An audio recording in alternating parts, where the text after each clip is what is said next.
আসসালামু আলাইকুম, welcome back to my channel Fouzia Nasrin. কেমন আছেন আপনারা সবাই? আলহামদুলিল্লাহ আমরা ভালো আছি। তো এখানে আজকে ফ্রাইডে, আমি ফ্রাইডেতে কিছু না কিছু রাসেলের জন্য স্পেশাল রান্না করি। স্পেশালি ও যেগুলা খুব পছন্দ করে ওই জিনিসগুলা চেষ্টা করি, কাজ স্যাটারডে সানডে এখানে উইকেন্ড। তো ও ইউজুয়ালি উইকডেজগুলোতে প্রেফার করে বেছে বেছে যেগুলো হেলদি ওর জন্য ওগুলো খেতে, আর উইকেন্ডে পছন্দের খাবার, সেটা হেলদি হোক আর নন হেলদি হোক। তো আজকে আমি রাসেলের মোস্ট অফ দ্য ফেভারিট একটা আইটেম রান্না করবো, সেটা হচ্ছে বিরিয়ানি।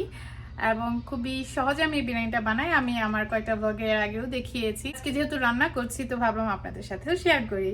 তো চলুন আমি কিভাবে বিরিয়ানি বানাই সেটা আপনাদের সাথে শেয়ার করি। এই খাবারটা রাসেলের খুবই পছন্দের একটা খাবার, মোস্ট ফেভারিট আইটেমের মধ্যে এটা। বিরিয়ানি দেখলে আমার হাজবেন্ড খুব খুশি হয়ে যায়। তো আজকে অল্প একটু করে বিরিয়ানি রান্না করব আমাদের জন্য। আর আমি বিরিয়ানিটা খুবই সিম্পল ভাবে রান্না করি, রান্না যত সিম্পল হবে তত মজা। তো আমি প্রথমে মাংসগুলাকে যে এরকম ছোট ছোট করে কেটে নিছি। তারপরে এটার মধ্যে এখানে 1.5 কাপের মতো পেঁয়াজ হবে, মোটা মোটা করে, যেরকম মোটা মোটা করে কেটে নিছি। একটা বড় আস্ত পেঁয়াজ আর কাঁচামরিচ আন্দাজ মতো আমি দিয়ে দিতেছি। তো আমার কাঁচামরিচ শেষ হয়ে গেছে, আর বেশি নেই, নাহলে আর একটু বেশি দিতাম। বিরিয়ানিটা হালকা ঝাল ঝাল হলে ভাল লাগে। তারপরে এখানে 2 টেবিল চামচেরও বেশি জিরার গুঁড়া দিয়ে দিলাম, ধনিয়া গুঁড়া দিলাম 1.5 টেবিল চামচ পরিমাণ, গরম মশলা দিব এখন। তো গরম মশলাটা আমি ঘরেই বানাই। এটা দিব হচ্ছে 1 চা চামচ পরিমাণ। তো এই গরম মশলাটার মধ্যে আমি যা যা দিই সেটা হচ্ছে জায়ফল, জয়ত্রী, পোস্তা দানা, এলাচ, দারচিনি, তেজপাতা, বড় কালো এলাচ আর লং, তারপরে কাবাব চিনি, এগুলো সব একসাথে দিয়ে, আর হ্যাঁ, আর দেই শাহি জিরা, ফেনেল সিড, যেটাকে মিষ্টি মিষ্টি জিরা বলে। তো এগুলো সব একসাথে ব্লেন্ড করে ফেলি। আর দেব হচ্ছে আদা রসুন। তো আমি এখানে আদা দিচ্ছি প্রথমে 1 2 3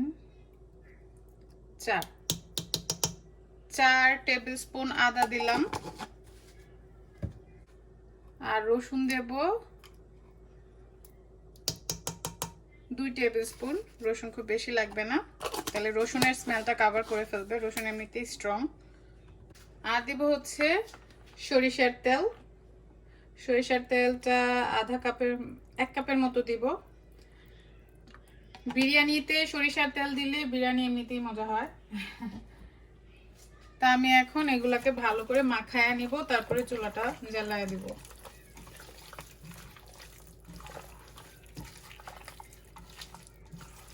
আমি এখনো লবণ দিই নাই, লবণটা আমি শেষের দিকে দিব। যখন মাংসটা অলমোস্ট সিদ্ধ হয়ে আসবে আমি তখন লবণ দিব।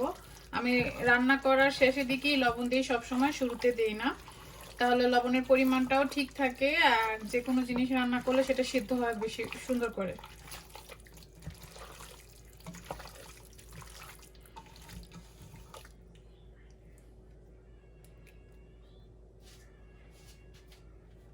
আমি চুলাটা ফুল আছে 10 মিনিট রাখবো, তারপরে মাঝারি আর লো আঁচের মাঝামাঝি নিয়ে যাব। তো এই যে মাংসটা বলক এসে গেছে, আমি এখন এটা কমায় দিব চুলার আঁচটা। তো চুলার আঁচটা ফুলে ছিল, আমি এখন একদম মাঝারি আর লো এর মাঝামাঝি নিয়ে আসব। তো এই হলো 1 ঘন্টা পরে মাংসের অবস্থা। মাংসটা অলমোস্ট হয়ে এসেছে। আমি এখন এটাতে অল্প একটু লবণ দিব, যেহেতু আমি লবণ দিই নাই আগে। আর একটু তেল উঠে আসলে তারপরে আমি চালটা দিব, এখনই দিব না। আমি এখানে একটু লবণ দিয়ে দিই।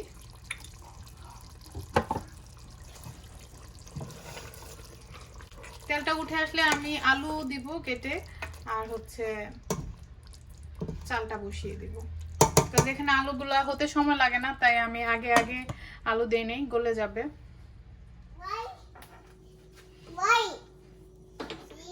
তো আমি অলরেডি আলু দিয়ে দিয়েছি, আলু দিয়ে 5 মিনিট এরকম ঢাকা দিয়ে রাখছি। এখন আমি চালটাও দিয়ে দিব।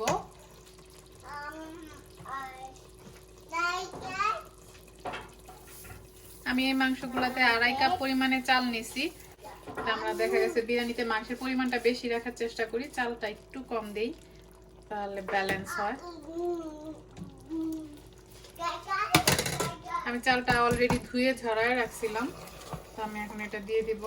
চালটা একটু ভাজা ভাজা হইলে আমি লবণ আর পানি দিয়ে দিব।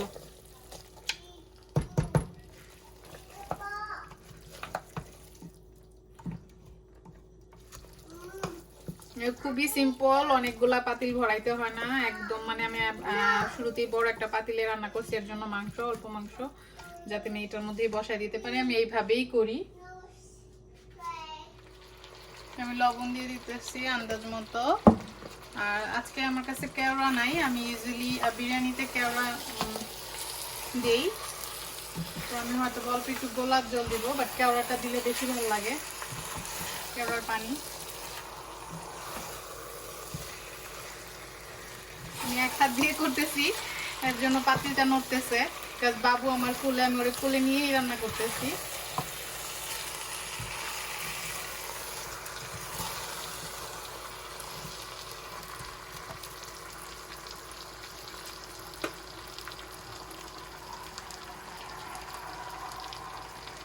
গরম পানি ঢেলে দিতেছি আন্দাজ মতো।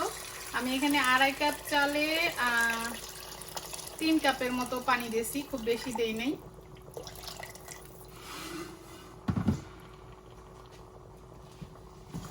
চুলার আঁচটা একদম ফুল আঁচে দিয়ে দিছি। চালটা বলক আসার পর আমি লবণটা আর একটু দেখবো, তারপরে দমে দিয়ে দিব।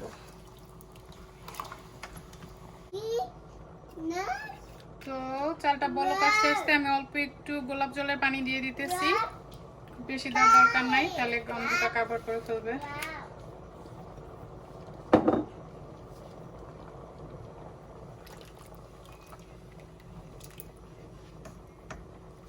তো বিরিয়ানিটা বলক এসে গেছে, আমি এখন ঢাইকা এটাকে দমে বসায় দিব। আর পরে 20 মিনিট আর খুলবো না, একদমই খুলবো না, 20 মিনিট পরে তারপরে উঠাবো। এই হলো বিরিয়ানির অবস্থা। চালগুলা ইভেনলি সিদ্ধ হয়েছে আর সুন্দর একটা স্মেল আসছে, কালার তো অবশ্যই ভালো আসছে। নিজের বিরিয়ানির প্রশংসা নিজেই করতেছি, বাট আসলে বিরিয়ানিটা খাইতে অনেক মজা হয়। এইভাবে ট্রাই করে দেখবেন, ভেরি সিম্পল, খুবই সিম্পল ওয়েতে। এর চেয়ে সহজ আর বিরিয়ানি হয় না, বাট বিরিয়ানিটা খাইতে অনেক মজা। তো এখন একটু পরে রাসেল চলে আসবে। রাসেল আজকে গ্রোসারির জন্য লেট হয়েছে ওর আসতে, তো ও আসলে আমরা খাবো। রাসেল বাজার নিয়ে আসছে, এখন এগুলো আমার বের করতে হবে, স্যানিটাইজ করতে হবে, ক্লিন করতে হবে। এই হলো আমাদের উইকলি গ্রোসারি। তো অফিস থেকে আসার সময় মাঝে মাঝে নিয়ে আসে, আর নাইলে স্যাটারডে মর্নিংয়ে যায়। তো আজকে করায় ফেলাইছিলাম আমি, তো আমি এগুলো এখন ক্লিন করব। বাই দ্য টাইম রাসেলও বাইরে থেকে আসছে, শাওন নিয়ে আসবে। তো এই তো আজকে আমার সারাদিনের কিছুটা সময় আপনাদের সাথে শেয়ার করেছি, যতখানি পেরেছি। তো আমি একটু বের হয়েছিলাম, আমি রাসেল আর জিব্রেল জাফরাতকে দেখতে গিয়েছিলাম। আর জাফরাত একটু সিক আজকে, হোপফুলি শি উইল রিকভার সুন। দোয়া করবেন আপনারা সবাই ওর জন্য। আর আমার ভিডিও যারা নিয়মিত দেখেন ওরা চিনবেন বেবিটাকে, আমি প্রায়ই দেখিয়েছি আমার ভিডিওতে ওকে। আমার ছেলের চাইতেও ছোট, তো ছোট্ট বেবিটা, ওর জন্য দোয়া করবেন সবাই। তো এই হোপফুলি আমার আজকের ব্লগটি আপনাদের কাছে ভালো লেগেছে। যদি ভালো লেগে থাকে please like, comment, share and subscribe করতে ভুলবেন না। ভালো থাকবেন আপনারা সবাই। আল্লাহ হাফেজ।